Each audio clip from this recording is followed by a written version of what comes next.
që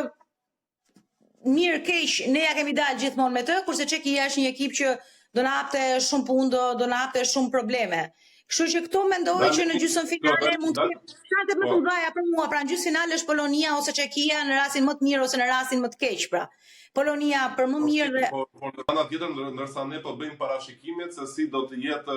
grupi ideal apo dy ndeshjet tona ideale për të shkuar në botëror, edhe hungarezët nga ana tyre po bën ato parashikimet dhe për fat të keq të parashikimet e tyre ideale të hungarezëve jemi ne. Një media e njohur në Hungari ka bërë një artikull ku shkruan se në rastin më të mirë Hungaria do të përballej me Shqipërinë për të kaluar në gjysmëfinalen e kualifikuesve të botërorit dhe do të luajnë një ndeshje tjetër për të marrë biletën e fundit. Por ajo që është vërtet shumë interesante është fakti se trajneri i Hungarisë, njëjti trajner Marco Rossi, ka qenë trajner te Hungaria edhe shumë kohë më përpara kur Shqipëria e mundi 2 herë me golat e Armando Brojës, një në Tiranë dhe një në Hungari, në kohën e Rejës dhe menjëherë pas asaj ndeshje, trajneri Marco Rossi kishte një lumë të madh kritikesh që gati në shkarkim si puna e Silvinjos tani me Serbin, ishte thuajse e shkarkuar, federata i besoi prap dhe në fund e ngriti Hungarinë sërish në nivelet më të larta. Dhe e forta është fakti që tani Hungarisë pas asaj humbi me Shqipërinë, pas atyre dy humbjeve me Shqipërinë, tha që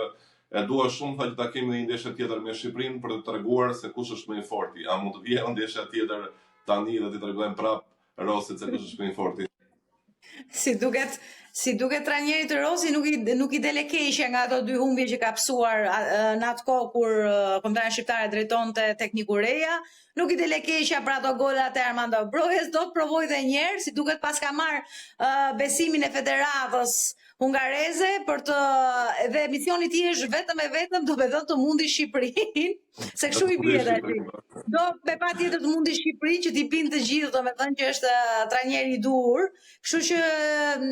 çdo gjë është e mundur, nëse do na bjerë me Hungarinë, ai do ta shohë përsërisht do thotë të luash me Shqipërinë. Këtë radhë nuk do ketë Rejan, do ketë Silvinjën, një trajner ndryshe. Armando Brojën aty e ka përsëri, kështu që çdo gjë është e mundur.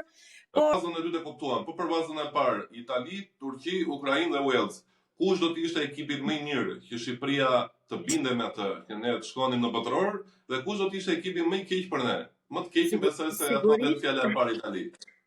Sigurisht që më i keq do ishte Italia, por Italia sigurisht më i keq, por edhe Turqia. Edhe Turqia është një ekip goxha cilësore dhe ne nuk mund të themi, domethënë që ndoshta nuk e kemi atë fatin e keq të jemi përballë Italisë edhe Turqisë, ndërsa në rastin më të mirë pastaj pse jo jemi me Walesin dhe të jemi ose edhe përballë Ukrainës, jemi shumë mirë. Por Walesi mendoj sepse është një ekip që disa nga futbollistët dhe elementet e kombëtares tonë e njohin pak a shumë futbollin anglez. Edhe kemi mundur miqësore 1-0 këtu në Tiranë. Po, kemi bërë miqësore, kemi zhduar miqësore me ta, kemi qenë superior ndaj tyre, kështu që skenari më i mirë është Walesi dhe skenariet më të këqija janë Italia dhe Turqia, kështu që shpresojmë, por kjo vendoset pastaj nga shorti dhe neve na duhet vetëm të presim, pavarësisht se parashikimet mund të jenë këto. Pra si pas teje me Poloninë gjysmëfinale dhe me Walesin finale, Shqipëria ka biletën gati. Vetëm kështu ne mund të shkojmë në kampionatin botror, që në të kundërt pastaj gjërat janë shumë të vështira. Edhe në rastin e Serbisë me dy ndeshjet të cilat ka tani në këto momente, domethënë unë nuk besoj që Serbia do dali nga ajo vorbulla që e kapi edhe me Shqipërinë, pavarësisht sepse në skuadër ka kualitete. Por mendoj që ndeshja e radhës që ajo e ka me Andorrën mos gabosha, ka mungesa të rëndësishme përfshirë edhe ato frymën e keqe që kanë këto momente në ekip, dorëheqja e trajnerit më thet tash, kështu që nuk mendoj që Serbia ka më shanse dhe mendoj që do ta shikoj me dylbi këtë kampionat botror. Lodiana, cili ishte raportimi i mediave ndërkombëtare për këtë triumf të madh të Shqipërisë? Realisht ka qenë i shumt, më është bërë shumë qefi, kemi pasur jehon gjithandej për këtë fitore me Serbin, më ka bërë shumë për shtypje anglez, i cili i ka dhënë goxha jehon përballjes, duke qenë se Shqipëria është edhe kundërshtar i Anglisë, i ka dhënë goxha jehon përballjes me Serbin,